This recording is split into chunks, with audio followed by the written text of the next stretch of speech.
The title of the play is Children of Combs and Watch Chains, and that is a reference to the O. Henry story, Gift of the Magi.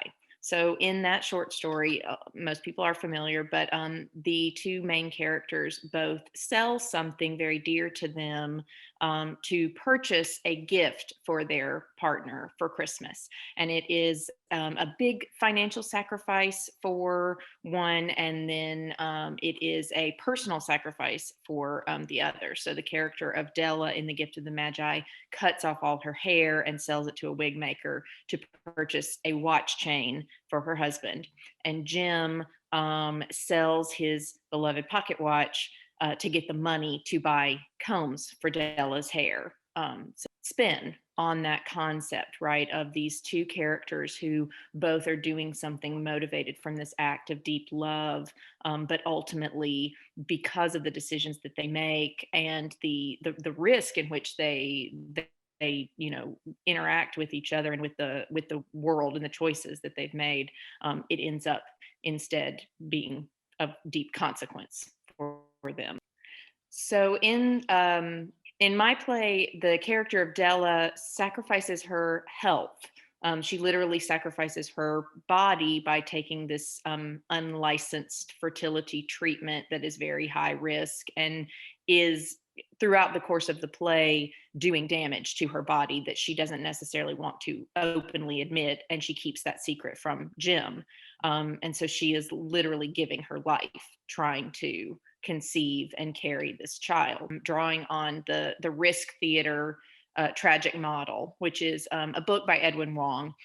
And it outlines this sort of three-stage process for the character. So if something is going to be what he considers to be a risk tragedy, it has to have that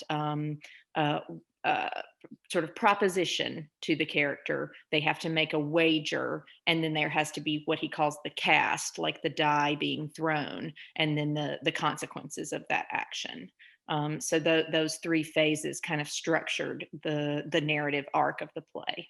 The subject matter of the play is very personal, and I think it is relatable for so many people. The struggles of infertility are widespread, but it's a lot of things that people don't necessarily immediately talk about. It's sort of, I think it is more so than it used to be, becoming a little bit more publicly.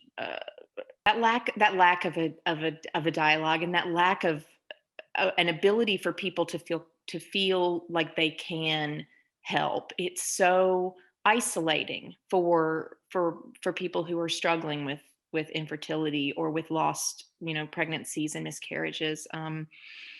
It's intensely private and personal, and it's one of those things that, like, when you are struggling with it, you feel like your own body is betraying you, and you're trying everything that you can, and there is every month it literally starts the cycle over again when you were hoping, and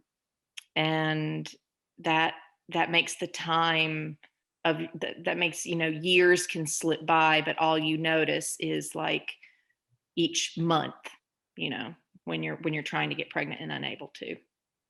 Well, that's fantastic. I mean, I truly appreciate it. I'm so grateful for this, for the whole of Quarantine Players, and for you and for Jacob and all the actors. It was wonderful, and it is going to be a stronger, better play because of this experience.